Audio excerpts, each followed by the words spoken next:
MMA ஃபேன்ஸுக்கெலாம் ட்ரீட்டாக இருக்கிற மாதிரி ஒரு படம் 2008 வந்த நெவர் பேக் டவுன். இந்த படத்தை நீங்கள் நிறைய பேர் அப்போது மூவிஸ் நவ் ஏக்ஷன்லாம் பார்க்க ஆரம்பிச்சிருந்தீங்கன்னா அப்போ நீங்கள் பார்த்துருக்கலாம் இந்த படத்தை டிவிலே.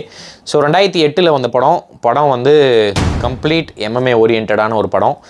கதை வந்து ரொம்ப சிம்பிளான கதை தான். இதில் ஃபேமஸாக நடிச்சிருக்கிறதுனா அப்போது அந்த படத்தோட வில்லன்லாம் வந்து பயங்கர ஃபேமஸ். நிறைய படங்களில் நானும் பார்த்துருக்கேன். பேரெல்லாம் இன்டெப்த்தாக நான் எடுத்து சொல்ல விரும்பல.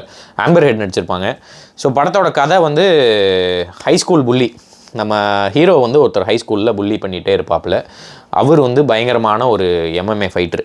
ஸோ அவரை வந்து எப்படியாவது அடித்து ஓடணும்னு சொல்லிட்டு தலைவன் போய் எம்எம்ஏ கற்றுக்க போய் அவர் திருப்பி வந்து எப்படி அடித்தார் அப்படின்றது தான் படத்தோட சிம்பிளான கதை பிளாட். ஸோ இதில் என்னென்ன உங்களுக்கு இன்ட்ரெஸ்டிங்காக இருக்குன்னா, அந்த காலத்தில் எம்எம்ஏ கல்ச்சர் வந்து எப்படி வளர்ந்துச்சு, எம்எம்ஏனா என்ன அப்படின்னு சொல்லிட்டு அமெரிக்கன் ரூட்டட் எம்எம்ஏ எப்படி இருந்தது அந்த காலத்தில் அப்படின்றத இந்த படம் இல்லாமல் இந்த படம் அதுக்கப்புறம் நிறைய இதில் வந்தது. Never back down 2, never back down 3 வந்து பீட் ஃபார் பிளட்டு, அப்புறம் ரீஸ்ட்ரக்டட் சம்திங் அந்த மாதிரிலாம் வந்தது. ஸோ இந்த நெவர் பேக் டவுன் சீரிஸ் எடுத்து பார்த்தீங்கன்னா எம்எம்ஏ லவர்ஸ்க்கு வந்து பயங்கரமான ட்ரீட்டாக இருக்கும். ஸோ மறக்காமல் போய் இந்த படத்தை பாருங்கள். இந்த படம் பிரைமில் இருக்குது. Never back down.